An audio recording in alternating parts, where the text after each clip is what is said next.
할렐루야. 우리의 찬양 받으시기 합당하신 우리 주님께 우리 온 마음 다해 함께 찬양하겠습니다.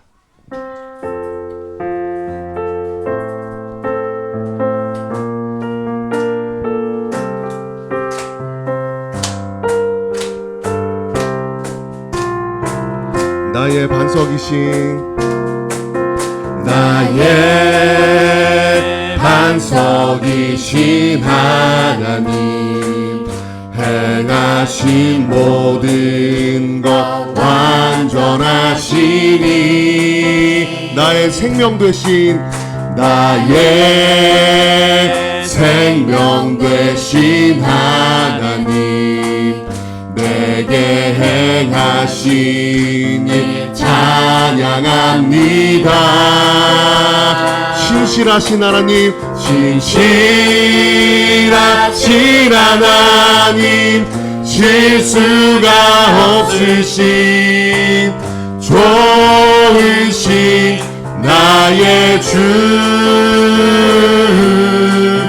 신실하신 하나님, 실수가 없으신 좋으신 나의 주, 나의 반석이신 나의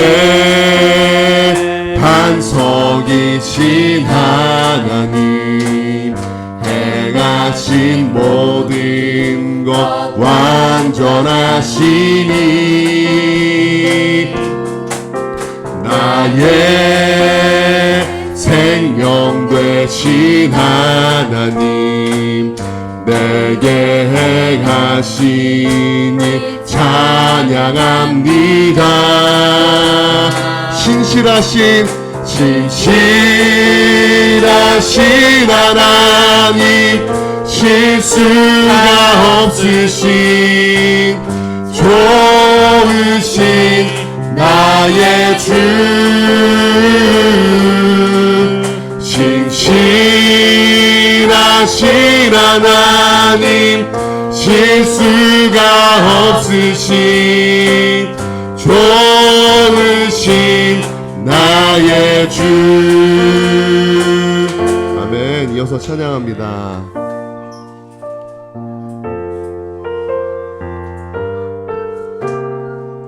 돈으로도 못 가요 하나님 나라, 힘으로도 못 가요 하나님 나라, 돈으로도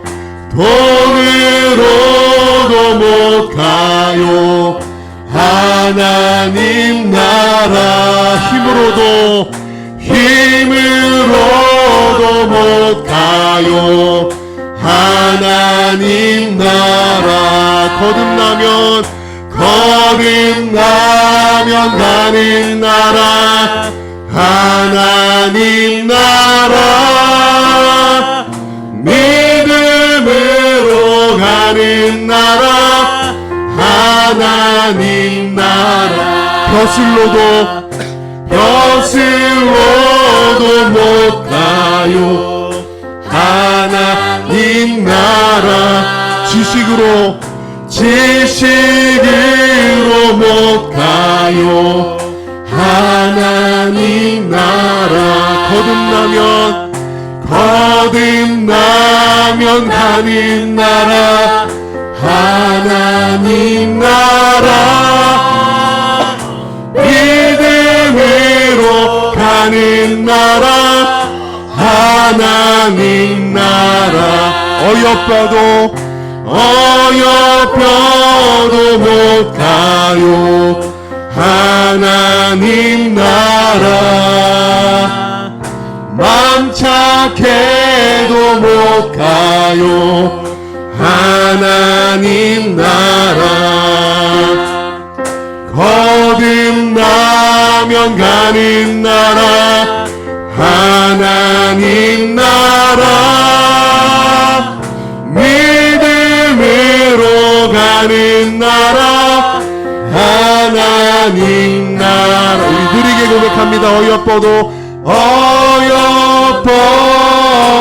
못 가요. 하나님 나라 맘 착해도 못 가요. 하나님 나라 거듭나면 가는 나라 하나님 나라 믿음으로 가는 나라 하나님 나라.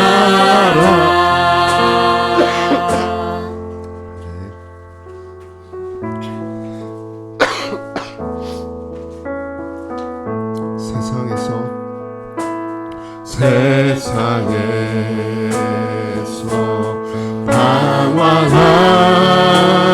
때 나 주님을 몰랐네. 내 맘대로 고집하며 온갖 죄를 저질렀네. 다시 고백합니다. 세상에서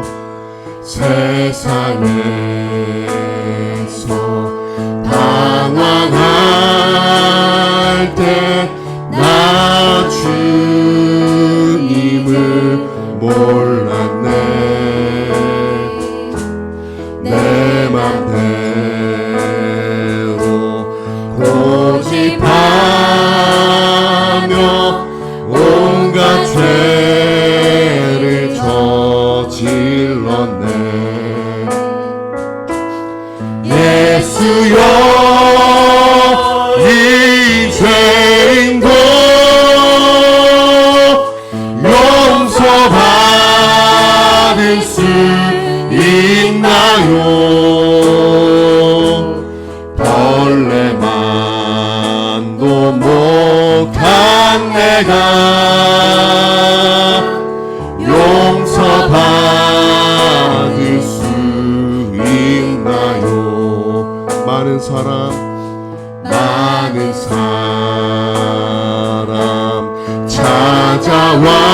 찾아와서 나의 친구가 되어도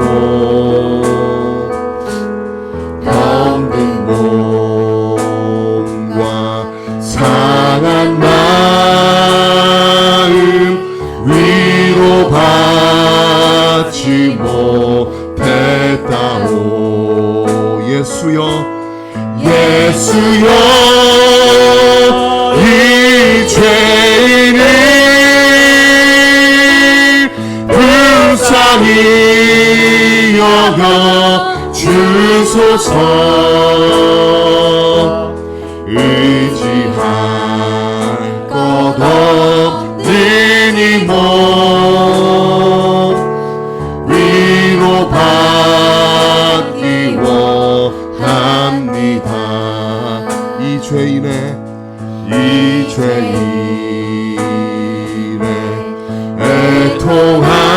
애통함을 예수께서 들으셨네. 못 자국난 사랑의 손 나를 어루만지셨네. 내 주여 이 죄인이 다시 눈물을 흘립니다. 오늘 주여 나 이제는 아무 걱정 없습니다. 내 모든 죄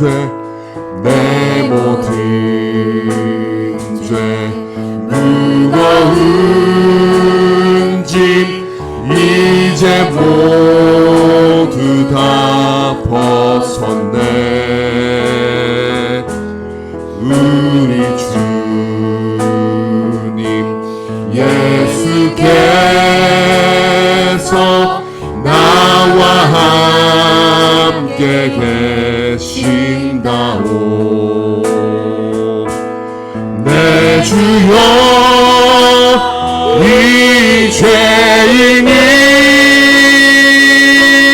무한 감사드립니다.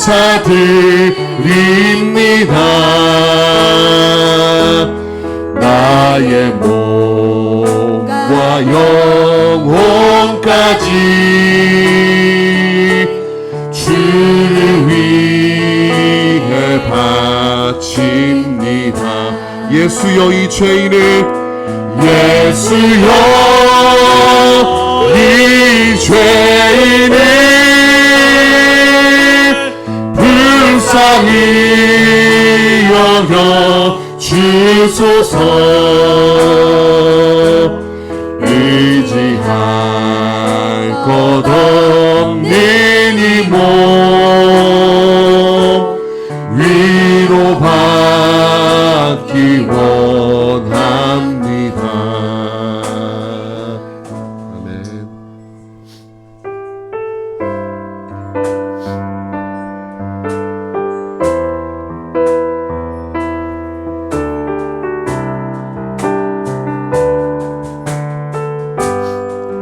기도하는 것보다, 나의 기도하는 것보다 더욱 응답하신 하나님, 나의 생각하는 것보다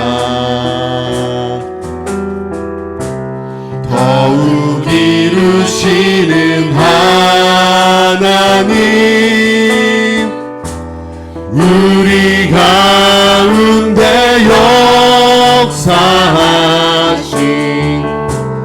능력대로 우리들의 간구함을 넘치도록 능히 하신 주님께 모든 영광과 존귀 찬양과 경배를 돌리지어다.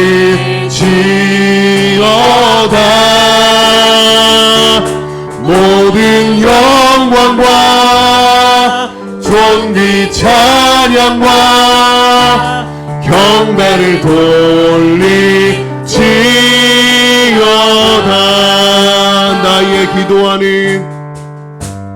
나의 기도하는 것보다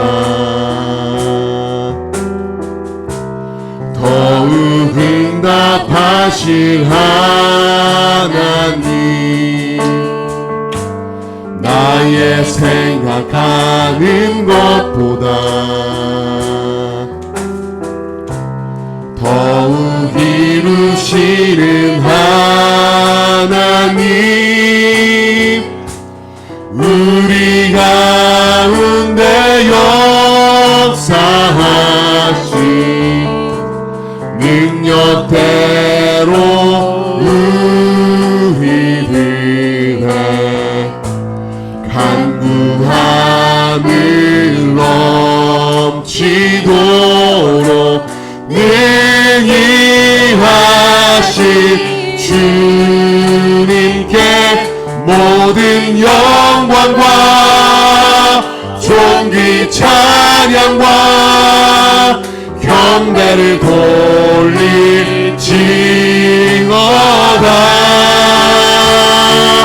모든 영광과 존귀 찬양과 경배를 돌리지어다.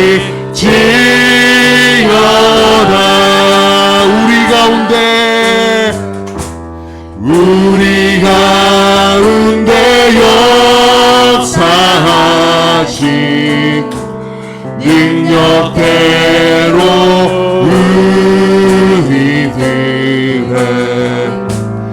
간구함을 넘치도록 능히 하신 주님께 모든 영광과 존귀 찬양과 경배를 돌릴지어다.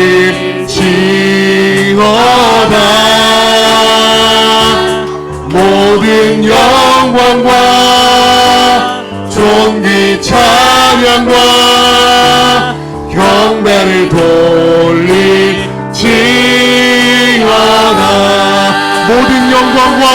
모든 영광과 존귀 찬양과 경배를 돌릴지어다.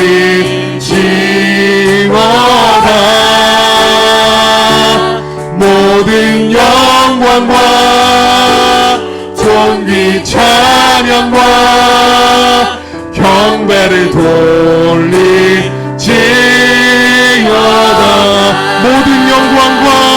모든 영광과 존귀 찬양과 경배를 돌릴지어다.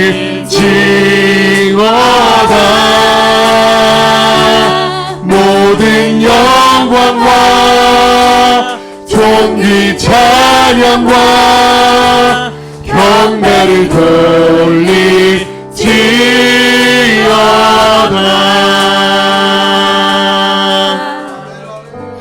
모든 영광과 존귀와 찬양과 경배를 받기 합당하신 우리 하나님 앞에 간절한 마음으로 기도하며 나아가겠습니다. 주님.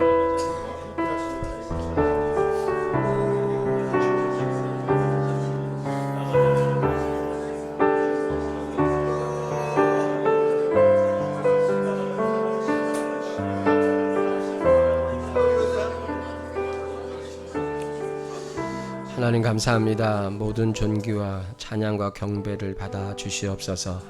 오늘도 믿음의 식구들이 함께 모여서 주 앞에 나와 예배합니다.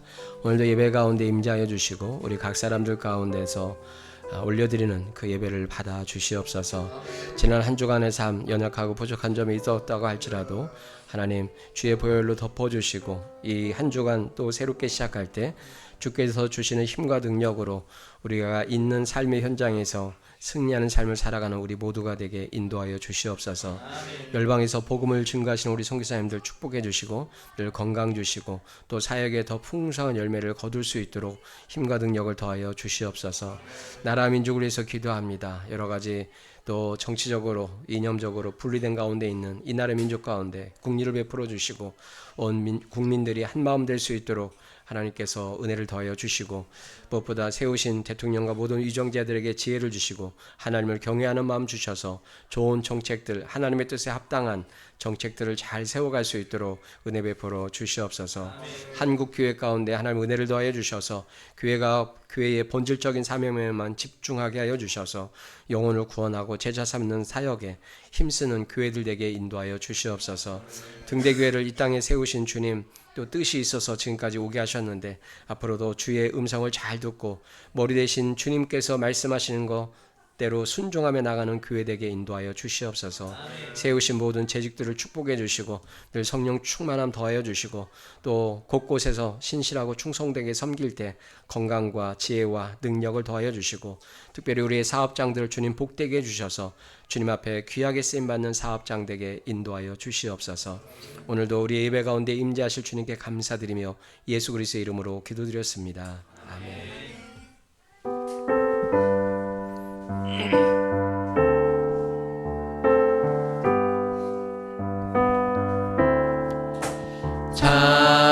찬양 성부 성자 성령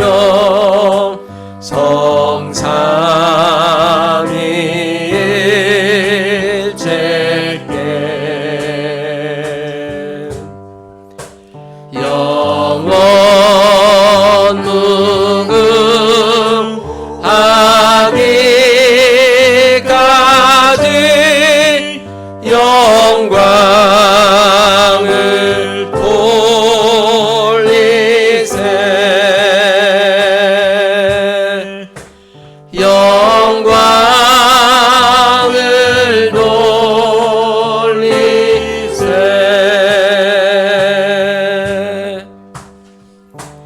아멘.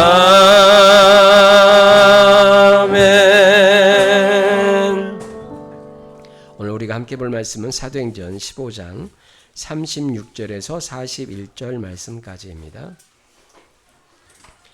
저 여러분들이 한 절씩 교독하시고 41절 말씀 다 같이 읽도록 하겠습니다. 사도행전 15장 36절 말씀 제가 먼저 읽습니다. 며칠 뒤에 바울이 바나바에게 말하였다. 우리가 주님의 말씀을 전파한 여러 도시로 신도들을 다시 찾아가서 그들이 어떻게 지내고 있는지를 살펴봅시다. 그러나 바울은 밤빌리아에서 자기들을 버리고 함께 일하러 가지 않은 그 사람을 데리고 가는 것을 좋게 여기지 않았다.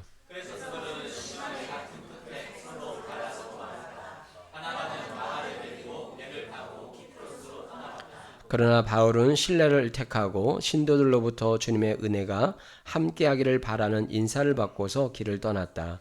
그래서 길리기아를 돌아다니며 모든 교회를 튼튼하게 하였다. 아멘. 여러분, 우리 한국 교회가 안타깝게도 세상으로부터 비난을 받는 일은 하루 이틀 일이 아닙니다. 잠잠해질 쯤 되면 또 다른 어떤 이슈가 생겨서 또 여전히 세상으로부터 손가락질을 받는 것 같습니다. 이렇게 비난을 받는 이유는 비난을 받을 만한 일이 있기 때문에 그렇죠. 그러나 저와 여러분들은 이런 비난을 겸손하게 좀 받아들이고 교회가 세상의 소금이 되고 빛이 되기 위해서 힘써야 한다라고 생각을 합니다. 무엇보다 우리 그리스도인들이 예수님의 제자로서의 정체성을 갖고 있는 곳에서 그리스도인답게 산다면 우리가 조금 세상에 좀 영향력을 흘려보낼 수 있지 않을까 그런 생각을 해봅니다. 그냥 정말 교회만 다니는 그리스도인이 아니라 제자로서 살기 위해서 몸부림을 쳐야 합니다. 무엇보다 우리 한 사람 한 사람이 성경 말씀대로 살기 위해서 훈련해야 되죠. 저는 제자의 삶은 저절로 이루어지는 것은 아니라고 생각을 합니다. 스스로 훈련도 하셔야 되고 또 훈련을 받기도 해야 되고 또 배우는 일에도 힘을 써야 합니다. 남들 다 훈련받고 배울 때 아무것도 하지 않고 있다면 또 나는 모른다고 한다면 그 책임은 그냥 고스란히 본인이 져야 한다고 생각을 합니다. 하나님께서 이미 저와 여러분들에게 많은 기회를 주셨고 또 환경도 주셨기 때문에 우리가 하나님 앞에 섰을 때 핑계 댈 수가 없는 거죠. 우리가 수요일마다 이제 고린도 전후서를 보고 있는데요. 고린도 교회가 얼마나 많은 문제가 있었던 교회였습니까? 정말 그 교회 안에 오늘날에도 어쩌면 잊기 어려운 그런 어려움, 문제들이 참 고린도 교회 안에 많이 있었습니다. 교회가 내부적인 문제뿐만 아니라 이제 고린도 교회 성도들의 삶도 사실은 어떤 면에서 보면 엉망이었죠. 군대를 보면 오합지졸과 같은 그런 군사들이었습니다. 그러나 사도 바울의 편지를 통해서 우리가 또 발견해 보는 것은 그랬던 성도들이 이제 고린도 후서에 가서 보면 성도들이 많이 변했어요. 그래서 고린도 후서를 보면 사도 바울이 고린도 전서를 보냈을 때 자기의 마음이 어땠는지에 대해서 표현하고 있는데요. 고린도 후서 7장 8절 9절 말씀 우리 같이 한번 읽어보겠습니다. 시작. 내가 그 편지로 여러분의 마음을 아프게 했더라도 나는 후회하지 않습니다. 그 편지가 잠시나마 여러분의 마음을 아프게 했다는 것을 알고서 후회하기는 하였지만 지금은 기뻐합니다. 그것은 여러분이 아픔을 당했기 때문이 아니라 아픔을 당함으로써 회개에 이르게 되었기 때문입니다. 여러분이 하나님의 뜻에 맞게 아파였으니 결국 여러분은 우리로 말미암아 손해를 본 것은 없습니다. 사도 바울의 마음이 어땠는지 여러분 아시겠죠? 첫 번째로 8절에 보면 내가 그 편지로 여러분의 마음을 아프게 했더라도 나는 후회하지 않습니다. 이 얘기는 뭐냐면 고린도 전서를 보내면서 사도 바울이 고린도 교회 성도들의 여러 가지 문제점들을 설명하면서 굉장히 좀 책망적인 어조로 많이 표현을 했거든요. 그런 것이 좀 마음이 아프긴 했지만 후회하진 않는다는 거예요. 그러나 9절에 가서 그러나 지금 나는 기뻐하고 있다. 왜냐하면 여러분이 아픔을 당해서 기쁜 게 아니라 그 아픔을 당함으로써 회개에 이르게 되었기 때문에 나는 기쁘다는 거죠. 여러분 그렇지 않으세요? 여러분 신앙생활이라는 것은 이런 겁니다. 우리 모두가 다 연약하고 잘못할 수 있죠. 그러나 그 잘못을 깨닫고 돌이키면 그게 오히려 감사한 거죠. 잘못을 지적했다고 또 기분 나쁘다고 나는 이 교회 안 다녀 또 혹은 나는 이제 더 이상 교회 안 다닐 거야 이렇게 한다면 변할 마음이 없는 거죠. 그리고 본인이 손해죠. 우리는 항상 성경을 내 기준에 맞추는 것이 아니라 성경의 권위에 내가 순종해야 되죠. 그래야 변화가 일어나는 겁니다. 우리는 성경을 항상 어떤 기준으로 보냐면 그냥 내가 순종할 수 있는 만큼만 혹은 내가 할 수 있는 만큼만 나는 하면 된다고 생각을 합니다. 그러나 내가 하지 못할 일이라도 못할 것 같아도 하나님이 이렇게 말씀하셨으면 내가 해야 되는 거죠. 그게 하나님의 말씀을 말씀으로 인정하고 내가 그 권위에 순종하며 나가는 겁니다. 그래야 우리의 삶의 변화가 일어나고 또 하나님이 일하시는 것을 경험할 수 있는 겁니다. 근데 우리는 나는 여기까지야. 더 이상 안 돼라고 생각하고 더 이상 변화를 위해서 노력하지 않으면 절대로 성장하지 않습니다. 그냥 교회를 20년, 30년 다녀서도 그냥 그때 그 수준으로 그냥 계속 머물러 있는 거죠. 오늘 본문은 사도 바울이 이제 2차 전도여행을 시작할 때 일어난 일입니다. 2차 전도여행. 이제 1차에 한번 갔다 오고 그다음에 예루살렘 회의를 하고 그다음에 이제 다시 돌아와서 이제 2차로 사도 바울이 이제 전도여행을 시작을 하려고 했습니다. 오늘 그래서 36절에 우리가 주님의 말씀을 전파한 여러 도시의 신도들을 다시 찾아가서 그들이 어떻게 지내고 있는지 좀 찾아봅시다. 이런 얘기를 하죠. 네, 그러면서 뜻하지 않는 문제가 발생했습니다. 원래 이제 바나바와 1차 전도여행을 같이 갔기 때문에 이제 2차에서도 바나바와 당연히 같이 가려고 계획을 하고 있었습니다. 그런데 뜻하지 않는 갈등이 생겼죠. 그것은 마가라고 하는 요한을 데리고 가느냐 마느냐의 문제가 생겼습니다. 바나바는 마가를 데리고 가자고 하고 바울은 마가를 나는 데리고 가지 않겠다라고 얘기를 합니다. 그 이유는 37절 38절에 보면 바나바는 마가라는 요한도 데리고 가려고 하였다. 그러나 바울은 밤빌리아에서 자기들을 버리고 함께 일하러 가지 않은 그 사람을 데리고 가는 것을 좋게 여기지 않았다는 거예요. 네, 무슨 얘기인지 아시겠죠? 여러분 교회 안에서도 일하다 보면 사소한 일로 좀 갈등하고 또 다툴 수도 있습니다. 어떤 사람은 정말 열심히 일하는데 어떤 사람은 그냥 열심히 하지 않고 관망하고 바라만 보고 있는 거죠. 그러면 여러분 열심히 하는 사람 입장에서 그 사람하고 또 일하고 싶겠어요? 일하고 싶지 않죠. 마치 그런 상황이에요. 그래서 바울은 마가라고 하는 요한을 데리고 가고 싶지 않았던 겁니다. 어떤 면에서 있어서는요, 이 바울과 바나바의 약간의 성향의 차이가 있을 수도 있습니다. 여러분 성경을 보면 바울 서신서를 보면 바울은 굉장히 원칙주의자의 사람이었어요. 원칙을 굉장히 중요시 여기는 사람이었습니다. 근데 마가는 그런 성향은 아니고 굉장히 긍휼의 마음을 많이 가진 그런 소프트한 사람이었어요. 이런 어떤 차이로 동역하는 것이 쉽지 않을 수도 있죠. 네. 한 사람은 T 성향이고 한 사람은 F 성향인 거죠. 네. 여러분 부부도 그렇습니다. 서로 다른 면이 있으면 맞춰가는 게 쉽지 않지만 그래도 부부는 어쩔 수 없이 같이 매일 붙어 있어야 되니까 다투더라도 또 화해도 하고 그러는데 이 사역은 또 그렇지 않습니다. 그러다 보니까 이 사도들의 어떤 분열이 일어난 거죠. 여러분 이런 분열이 일어나면 어떤 생각이 듭니까? 사도들이 분열하면 그것을 바라보는 성도들의 마음이 어떻겠습니까? 이 사도들이 마귀에게 속은 것 아닌가? 아니 사도들이 어떻게 그럴 수 있어? 목사님들끼리 여러분 싸웠다고 생각을 해보세요. 똑같은 얘기죠. 네. 여러분 이런 일이 일어나면 당연히 누군가는 비난하겠죠. 그리고 또 상처도 받을 수 있고. 그러나 여러분 하나님은 이런 갈등과 또 이런 차이로 인해서 일어난 문제들을 통해서도 합력해서 선을 이루시는 하나님이시라는 겁니다. 그래서 지금의 상황만 바라보는 게 아니라 여러분 끝날 때까지 끝난 게 아니라는 것을 여러분 늘 기억하셨으면 좋겠습니다. 오늘 이 본문의 사건을 통해서 하나님께서 어떻게 합력해서 선을 이루어 가시는지를 한번 좀 배워보려고 합니다. 첫 번째로요. 여러분 이 갈등을 통해서 어떤 일이 일어나냐면 전도행 팀이 두 팀이 되었다는 사실입니다. 여러분 너무 재밌지 않으세요? 바울과 바나바의 갈등으로 인해서 전도행 팀이 두 팀이 되었어요. 원래는 바울과 바나바 한 팀만 가려고 그랬는데 이 바울 팀이 생기고 바나바 팀이 생긴 거예요. 그래서 바울은 실라를 데리고 가고 바나바는 마가로를 데리고 가게 됩니다. 비난하는 사람들은 그냥 갈라선 것만 생각하죠. 그런데 하나님은 이 갈라서는 이 과정을 통해서 두 팀이 되게 하셨다는 사실입니다. 여러분, 이런 비슷한 일이 사실은 8장에도 일어나는데요. 8장에는 어떤 사건이 있냐면 사도행전 8장에 보면 스데반의 순교로 인해서 예루살렘 교회 성도들이 다 떠나갑니다. 그리고 예루살렘 교회는 사도들만 남고 모든 평신도들은 다 흩어지기 시작을 합니다. 성도들이 흩어지니까 교회가 어떻게 했어요? 위기에 빠지게 되죠.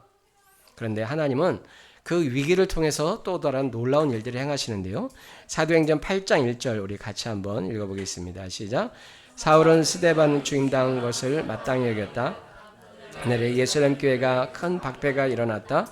그래서 사도들 외에는 모두 유대 지방과 사마리아 지방으로 흩어졌어. 네, 사도들 외에는 그러니까 나머지 모든 성도들은 유대 지방과 사마리아 지방으로 다 흩어진 거예요. 그렇게 많던 예루살렘 교회 성도들이 다 흩어지고 정말 목사님 부부만 남은 거예요. 그 교회에. 네, 여러분 얼마나 낙심되겠습니까, 사도들이? 그런데 낙심하고 포기하고 싶은 마음이 들었을 것 같은데 하나님은 그렇게 끝내지 않으셨습니다. 4절에 한번 보겠습니다. 시작. 그런데 흩어진 사람들은 돌아다니면서 말씀을 전하였다. 네, 이게 하나님이 일하시는 방법이에요. 지금 상황으로 보면 다 낙심하고 이제 끝났구나. 더 이상 교회 못하겠네. 이렇게 생각할 수 있지만 하나님은 그 흩어진 사람들을 통해서 또 더 많은 지역에 복음을 전하는 일들이 일어나기 시작했던 겁니다. 그래서 흩어진 성도들이 사마리아와 유대 지역에 들어가서 복음을 전도를 하게 돼서 비로소 사도행전 1장 8절에 말씀한 그 사건들이 이루어지기 시작한 거죠.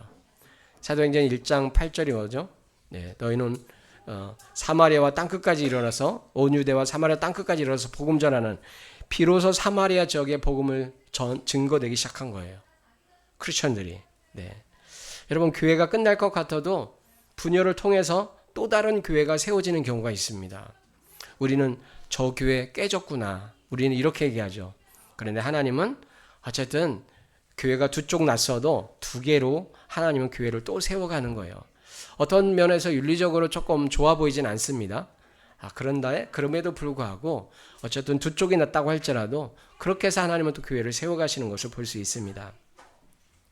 그래서 우리는 분열되었다고 낙심할 것이 아니라 하나님께서 이 일을 통해서 우리에게 무엇을 말씀하시는지를 살펴볼 필요가 있다는 겁니다. 그럼 우리의 인생도 그렇습니다. 우리가 어떤 일로 어려워지면 하나님께서 왜 나에게 이런 불행을 주셨는가라고 원망할 수 있습니다.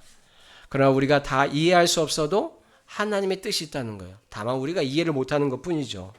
왜냐하면 하나님은 합력해서 선을 이루시는 분이기 때문에 그렇습니다. 마태복음 10장에 보면 예수님께서 이렇게 말씀하십니다. 참새 2마리가 한 양에 팔리지 않느냐. 그러나 그 가운데서 하나라도 너희 아버지께서 허락하지 않으시면 땅에 떨어지지 않을 것이다. 아버지께서는 너희 머리카락까지도 다 세워놓고 계신다. 그러니 두려워하지 말라. 너희는 많은 참새보다 더 귀하다라고 우리에게 약속해 주셨어요. 참새도 하나님이 허락하시지 않으면 떨어지지 않는데 여러분 우리의 인생 가운데 주어지는 어려움들 하나님 모르고 계실까요? 하나님 관망만 하고 계시는 하나님이신가요? 우리의 머리카락도 다 세시고 계시는 하나님이신데 하나님께서 내버려 두시지 않는다는 사실입니다. 다 뜻이 있어서 하나님께서 허락하신 일이라는 거죠. 다만 우리가 다 이해할 수 없을 뿐인 겁니다. 그래서 하나님께서 우리의 삶에 일어난 일들을 가지고 너무 낙심하지 마시고 하나님께서 나의 삶에서 일어나는 일을 통해서 합력해서 선을 이루실 것을 여러분 믿으실 수 있길 바랍니다. 두 번째 일어난 일은요.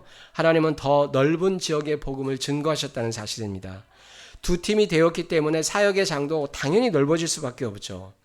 사도행전이 바울 중심으로 기록되어 있기 때문에 바나바 팀이 다음에 어떤 사역을 했는지는 알려져 있지는 않습니다. 하지만 오늘 본문에 보니까 바나바 팀이 구브로라고 불리는 키프루스로 갔다라고 기록을 하고 있습니다. 여러분 이 키프루스는 바나바의 고향이에요. 사도행전 4장 16절에 보면 바나바의 고향이 키프루스라고 기록되어 있습니다.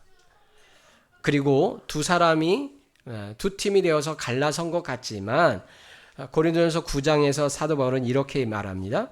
나와 바나바에게만 노동하지 않을 권리가 없단 말입니까? 라고 말하면서 바나바에 대해서 언급합니다. 얘기는 뭐예요? 여전히 바나바와 바울이 같이 사역을 하고 있다는 얘기예요. 한 팀으로 움직였으면 사실은 사역의 범위가 훨씬 더 좁았을 텐데 두 팀으로 움직이니까 훨씬 더 사역의 범위가 넓어진 거예요. 여러분, 제가 제주에 처음 목회하러 왔을 때, 목회만 할 때만 해도 교회가 450개밖에 되지 않았습니다. 여러분, 뭐 교회 숫자 늘어나는 게 하루아침에 몇십 개씩 그냥 늘어나지 않잖아요. 누군가가 개척을 하겠다는 그런 마음이 있어야 교회가 숫자가 늘어나는 거죠. 지금은 500개가 넘는 교회가 되었습니다. 여러분 아세요? 정말 물론 아직도 교회가 세워지지 않은 지역들이 있습니다. 그러나 500개의 교회가 제주 전역 60만의 인구를 지금 감당하고 있다는 사실입니다. 그때만 해도 사실은 크리스천 인구도 3%, 5%밖에 되지 않는 그런 상황이었습니다. 물론 지금 정확한 데이터는 알 수 없지만 그래도 9%, 10%까지도 볼 수 있죠. 물론 제주 도민이 전도되는 것보다 육지에서 이주해서 오신 분들이 많이 있기 때문에 숫자가 늘어나긴 했지만 그럼에도 불구하고 우리가 한 분 한 분 전도하면서 보면 여러분 조금씩 어느 교회든지 늘어나고 있지 않을까요? 여러분 이게 놀라운 일이죠. 우리 강춘희님 같은 분이 이렇게 오셨다는 것은 기적 같은 일입니다. 기적 같은 일이라니까요. 정말. 네. 네, 이렇게 두 사람이 갈등하고 끝나는 것이 아니라 두 팀이 되어서 더 넓은 지역으로 사역을 하게 되니까 감사한 일이죠.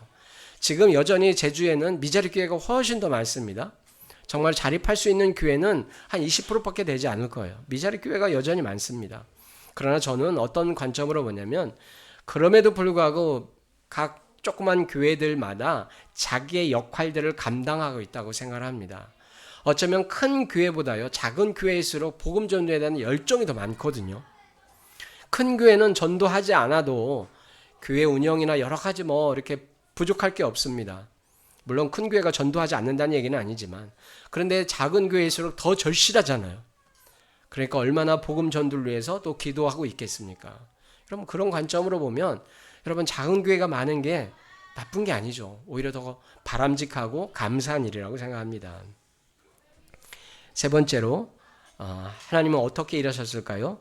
두 사람 간의 용서와 화해로 아름다운 동역이 일어났다는 겁니다. 아까 말씀드린 것처럼 바울과 바나바는 언제 화해했는지는 성경에 나와 있지는 않지만 여러분 두 사람이 화해하게 되죠. 그래서 함께 동역하게 됩니다. 여러분 두 사람의 갈등은 용서와 용납을 배우게 되고 또 서로 갈등했을 때 어떻게 화해하고 함께 동역할 수 있는지를 배우는 기회가 되었다는 사실입니다. 여러분 용서와 화해는 싸워보지 않고는 배울 수 없는 거예요. 그렇죠? 부부싸움도 마찬가지 아닙니까? 부부간의 용서와 화해가 쉽지 않습니다. 매일 봐야 되니까 화해를 안 할 수가 없죠.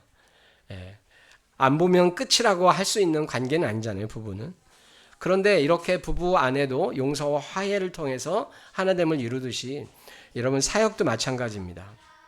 진짜 용서와 화해를 배울 수 있는 것은 정말 동역자끼리 싸웠을 때라고 저는 생각을 합니다. 쉽지 않지만 여러분 교회 안에서나 아니면 교회 밖에 있는 사람들이나 여러분들 관계가 좀 어려운 사람이 있다면 그냥 내버려 두지 마세요. 안 보면 끝이라고 생각하지 마시고 어떤 방법을 통해서든지 관계를 풀어가려고 애를 써보시기 바랍니다. 제가 최근에 들은 얘기로 우리 교회에서 가장 잘하시는 분은 우리 강희찬 집사님과 방현주 집사님이세요. 저는 두 분 얘기를 들으면서 어떻게 저렇게 잘하실 수 있을까? 참 쉽지 않을 텐데 그런 얘기를 조금 들으면서 많이 깨닫게 되었습니다. 근데 많은 분들이요 사실 용서와 화해를 하지 않으려고 하세요. 말씀드린 것처럼 그냥 안 보면 끝이라고 생각하세요. 그래서 배우지 못하는 겁니다. 여러분 훗날 바울과 바나바가 어떻게 바울과 마가가 어떻게 화해했는지 우리가 그리고 어떤 동역자가 되었는지를 디모데후서 4장 11절에 이렇게 기록하고 있습니다. 디모데후서는 사실 사도 바울이 가장 쓴 편지 중에 마지막 편지라고 알려져 있습니다. 우리 같이 한번 읽어보겠습니다. 시작. 누가만 나와 함께 있습니다. 그대가 올 때 마가를 데리고 오십시오. 그 사람은 나의 일에 요긴한 사람입니다. 여러분 어떤 관계로 변했는지 아시겠죠? 싸우고 난 저 사람하고 같이 이제 사역 안 할 거야 라고 말했던 사람이었습니다. 그런데 뭐라고 얘기합니까? 그 사람은 나의 일에 요긴한 사람입니다라고 얘기해요. 여러분, 바나바는 마가를 끝까지 품었어요. 그리고 그의 선택은 옳았습니다. 비록 그 당시에는 사역 초기에는 마가가 부족한 점이 많이 있었어요. 그럼에도 불구하고 바나바를 통해서 마가는 성장하고 자랐던 것 같습니다. 그런데 바울은 그런 갈등으로 더 이상 사역을 하지 않으려고 했던 그 마가와 용서하게 되고 다시 화해하게 되었다는 사실입니다. 그래서 여러분, 그 사람은 나의 일에 요긴한 사람이라고 고백할 정도의 사람이 되었다는 사실이에요. 여러분, 용서와 화해라는 주제는요, 성경 전체에 흐르는 하나의 주제 아닙니까? 하나님께서 용서하고 화해하시는 분이기 때문에 우리에게도 용서하고 화해하라고 말씀하시는 거죠. 성경의 역사적인 사건들은 다 뭐예요? 하나님께 거역하고 불순종한 죄의 역사입니다. 그런데 하나님께서는 용서받게 하시려고 제사 제도를 허락하셨죠. 그리고 올바른 제사를 드리게 되면 하나님과 화해가 일어나게 되는 거죠. 그리고 하나님의 용서가 있게 되는 겁니다. 여러분, 이것이 성경의 메시지죠. 바울과 마가도 결국 용서와 화해를 통해서 요긴한 동역자가 되었다는 사실입니다. 하나님은 이렇게 합력해서 선을 이루시는 하나님이세요. 다만 하나님의 시간이 필요할 뿐이죠. 남유다의 히스기야의 아들 요시야라는 왕이 있었습니다. 히스기야는 정말 그 이전에 행했던 이 왕들이 너무 우상 숭배를 많이 했는데 그 모든 것을 개혁을 했던 왕인데 그 아들이 요시야예요, 요시야. 근데 이 요시야의 왕이 성전을 수리하다가 율법책을 발견합니다. 그래서 율법책을 읽다가 율법에서 벗어난 자기의 민족의 죄를 깨닫게 돼요. 그리고 성전을 수리하고 오랫동안 이 남유다 땅에 머물렀던 이 우상들을 개혁을 하기 시작합니다. 우상을 제거하는 일을 시작을 해요. 사실은 히스기야도 우상 제거를 못했거든요. 그런데 그 아들 요시야가 우상을 제거하는 일을 행하게 됩니다. 다윗 왕 이후로 부정적인 평가를 받지 않은 왕은 요시야 왕밖에 없습니다. 모든 왕들이 사실은 하나님을 잘 섬긴다고 하면서도 결국 끝에 가서 하나님을 거역하거나 우상에 속거나 그래서 우상 숭배를 하게 되는 그런 역사가 있었는데 요시야 왕은 그러지 않았어요. 그런데 뜻밖의 이집트 느고 왕과 전쟁을 하다가 무기토에서 전사를 하게 됩니다. 8세에 즉위해서 31년간 통치하고 39세에 세상을 떠나게 됩니다. 요시야 다음으로 여호와스가 3개월, 여호와김, 그 다음에 바벨론의 포로가 되어서 요시야의 세 번째 아들인 시드기야가 왕이 되어서 결국 주전 586년에 예루살렘은 멸망하게 됩니다. 그러니까 요시야 왕 사후에 23년밖에 걸리지 않았어요. 나라가 멸망한 지가. 물론 남유다의 이 심판은 하나님의 계획 안에 있었던 일이지만 그럼에도 불구하고 요시야 왕이 너무 일찍 세상을 떠난 거죠. 나이를 봐도 그렇고 어떤 남유다의 역사를 봐서도 그렇고 너무 빨리 끝난 거예요. 여러분, 이런 면에서 사실은 요시야 왕이 이렇게 일찍 세상을 떠난 것은 매우 남유다의 역사에 있어서 매우 안타까운 일이죠. 여러분, 우리 생각은 그럴 수 있습니다. 그렇게 경건한 왕이 전쟁에서 죽었다? 여러분, 이해할 수 없죠. 하나님은 왜 보호해 주지 않으셨을까요? 그렇게 경건한 왕을. 그런데 예루살렘 그러나 하나님은 요시야 왕 때 어떤 일을 행하셨냐면 요시야 왕 때 경건한 사람들을 많이 세우셨어요. 그래서 결국 요시야 왕의 사후 23년 후에 예루살렘이 멸망하고 많은 남유다의 똑똑한 사람들이 다 바벨론의 포로가 되어서 다 끌려갔어요. 그때 누가 있었죠? 그때 끌려간 사람 중에 다니엘과 에스겔이 있었죠. 그리고 다니엘의 친구들이 있었습니다. 이미 요시야 왕 때 이 사람들은 훈련된 사람이에요. 경건으로. 여러분, 하나님 나라의 사역은 하나님이 완성해 가시는 일들입니다. 우리가 바라볼 때는 왜 이런 일들이 일어나고 왜 서로 갈등하고 싸우고 왜 이런 어려움들이 우리의 삶에 일어나는지 알 수 없습니다.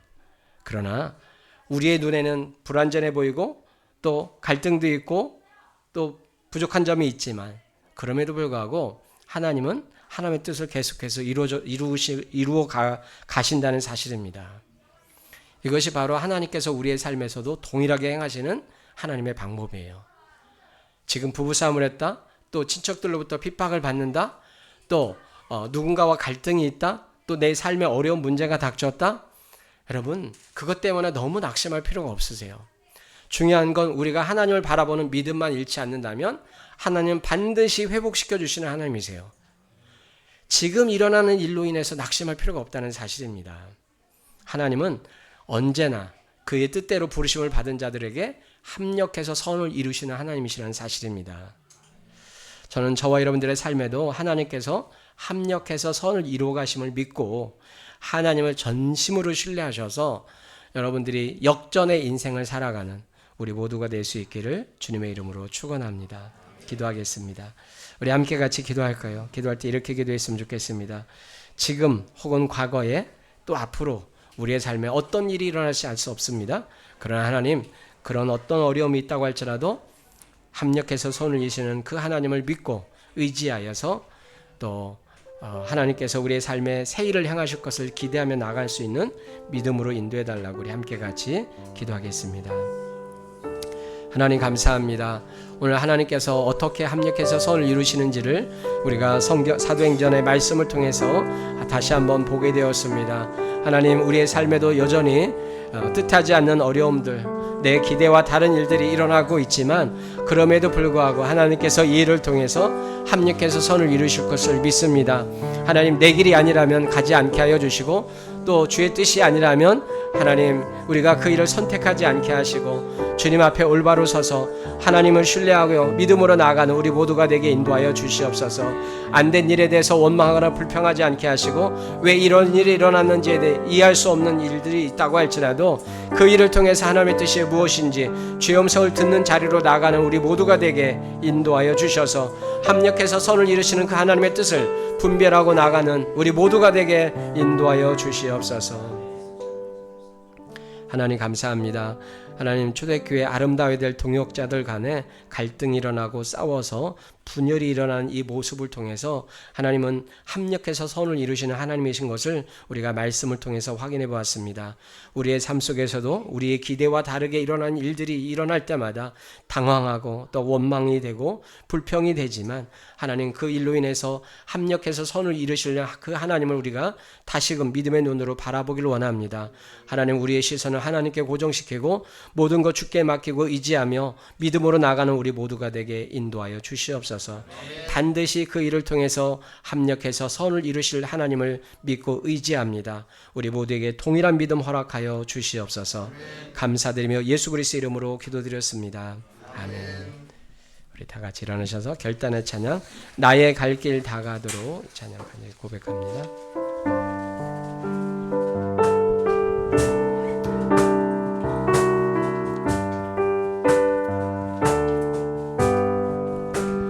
나의 갈 길 다가도록 예수 인도하시니 내 주 안에 있는 긍휼 어찌 의심하리요.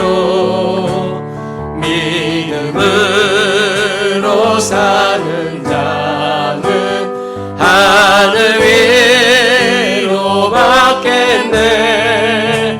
무슨 일을 만나든지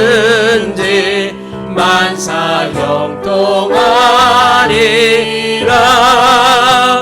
무슨 일을 만나든지 만사형통하리라.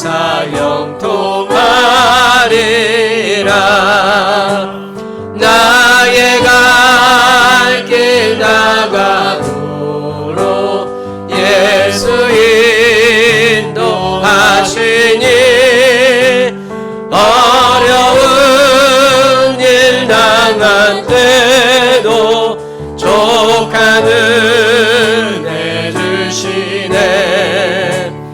나는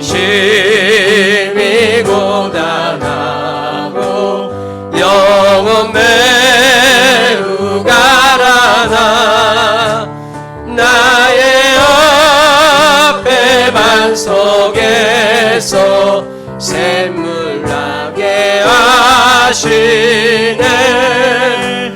나의 앞에 반석에서 샘물 나게 하시네. 나의 갈 길 나가도록 예수 인도하시니 그의 사랑 어찌 큰지 말로 알 수 없도다.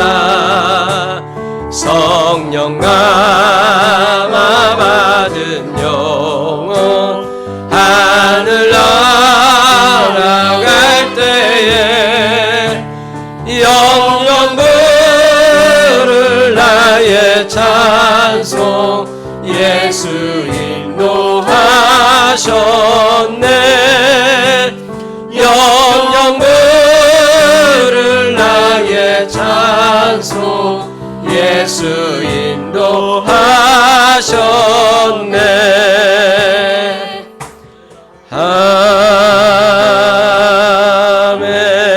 아멘. 이제는 우리 주 예수 그리스도의 은혜와 아버지 하나님의 놀라운 사랑과 성령의 교통하심이 합력해서 선을 이루실 하나님을 믿고 의지하며 나가기로 다짐하는 우리 사랑하는 모든 등대 가족들 위해 지금부터 영원토록 함께 하시기를 간절히 축원하옵나이다. 아멘.